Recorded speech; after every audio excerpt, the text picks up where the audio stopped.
Welcome to the Art of Therapy. I'm Dr. Warwick Phipps. Together with colleague clinical psychologist Marizan Kun, join us as we explore not just what therapy is, but how to do it more effectively, helping you deepen your therapeutic skills and elevate your practice one conversation at a time.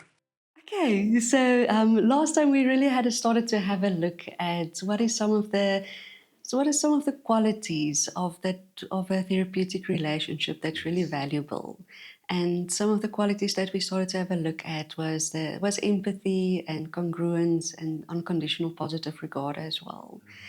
And I think that's such a meaningful part of it. So for today, what if we start to talk a little bit about person-centered therapy and almost zooming out a bit and stepping a bit back, and just looking at why is a person-centered approach, why is that important in a therapeutic relationship, and what makes it meaningful? Yeah, we did go right into detail last episode. And as you say, let's have a look. And I think that's important because we zoom out and now look at a person-centered approach. You're asking a number of things. What is it? And, why is it important? Why is it meaningful? In terms of what it involves, and it touched on this last episode, the key development in the field for anyone in mental health care, anyone who really wants to make a difference in the lives of others in terms of facilitating therapy, is understanding a humanistic approach, which related very much to the idea of emphasizing and punctuating with the individual, the person, and the human being. Before that, there had been a strong emphasis in behavior therapy, focusing on the behaviors, reactions in response to the environmental stimuli, and then also a strong emphasis on the psychoanalysis approach, which was at times considered to be somewhat, in fact, directive therapist-led.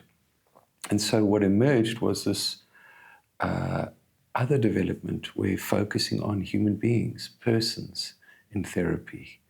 And that was the humanistic movement. And part of that development was Carl Rogers. And Carl Rogers' work was remarkable because he placed a special attention on the notion of the individual constantly self-actualizing.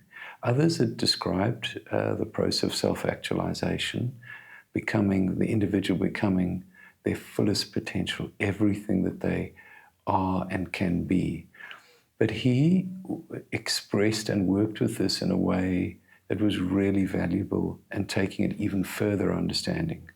Because what he explained is that we not only are always striving to become the most of who we are, self-actualizing and expressing our potential, but what he explained was that we also have a need for regard from others, so positive regard from others, and we also have a need for positive self-regard, so acceptance from others and acceptance from ourselves. And what he set out was that very often as one is going through life as in the early years and growing and developing in childhood, but the process continues. Any time an individual wants to express their full potential, but they experience judgment, then there's a conflict. And that need for both regard by others and acceptance by others and by oneself is now in conflict with becoming more of who I am. And so there's incongruence. And what he set out was that blocks the process of self-actualization. And so this is really what was the basis of the person-centered approach. And therefore he gave thought to, well, as psychotherapists, as mental health care practitioners, what do we need to do to facilitate self-actualization?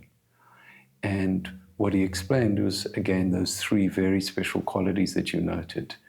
That the quality of being congruent as a therapist, so that my communication, everything I'm saying is trustworthy, can be received. That the second quality then is empathy, accurately understanding the other. And then the third quality, that understanding is not only accurate, but without any judgment whatsoever. So what is the basis here is, as soon as those three qualities are present therapeutically, and that's what we as therapists need to strive towards and facilitate, then an individual, the client, can become more of who they are without any fear of judgment, trust what's being communicated by the therapist, and understand themselves, their needs, even more accurately in a deeper way, and become more of who they are in the therapy process. And then begin to, in time, express more of who they are and generalize it to their relationships. I think that's so meaningful, and I think a big part of this, of actually having a deeper understanding of the humanistic theory, is so important.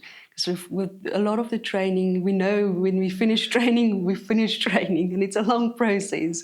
Yes. But then we start to experience therapy, and yes, we go into, and what you share now about the humanistic theory is that it's so much more than just self-actualization, yes, and what is actually involved in that, yes, and being able to be able to communicate your needs in a way that you don't get judged, and to be able to identify them, and doing so in a very congruent way, and receiving that feedback from the therapist, that it is that you can trust that, and that it's trustworthy.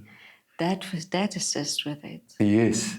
I mean, what you're saying is just, that's exactly it. And it's so fundamental, because once a client is experiencing that and has this kind of therapeutic relationship, they are understood in a way and come to understand themselves in ways that are profound.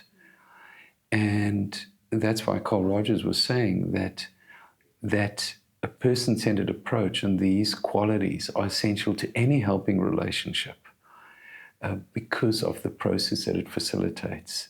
And of course, it's key and central in any therapy process. But just as you say, I've experienced this many times in training and in teaching, facilitating, that the norm is, once you've finished and you've got your qualification, very often, I've arrived, I'm here, and I understand person-centered, I've got it. It's something about self-actualization and a few qualities. But actually, those who are really passionate about training and their work and developing actually then come to understand how fundamental and profound the person-centered approach is in being able to facilitate meaningful therapy. Mm-hmm. It's so much more, and being able to understand that and work with that. And it makes me think back about the training that I did with you previously last year, and really going into that. It opens up your world, and understanding person-centered therapy in a different way. Yes. So it really takes your skills with therapy, it takes it to the next level, to be able to understand it like that, and to be able to assist the client to open up their world. Like you said, in any meaningful helping relationship. Yes. And you're really experienced. You're a senior psychologist. You, as a therapist, just work very deeply, very sensitively. And it's amazing how there's always just capacity for learning, and your own awareness, which is that you're always developing. And that as experienced as you are, again, your openness to learning and here developing even more deeply in a person-centered orientation. Actually never arrived. There's always opportunity. No, we never do. Yeah, it's always opportunity for learning. Indeed. Yeah. Okay, this was really, really meaningful, and I think there's so much value in the person-centered approach and understanding it on each time discussing it and looking at it on an even deeper level, I think there's a lot of depth in that, and to look at it at even more brings so much meaning. Yeah, so really enjoyed this. Yes. Yes, I share that. I've enjoyed it too.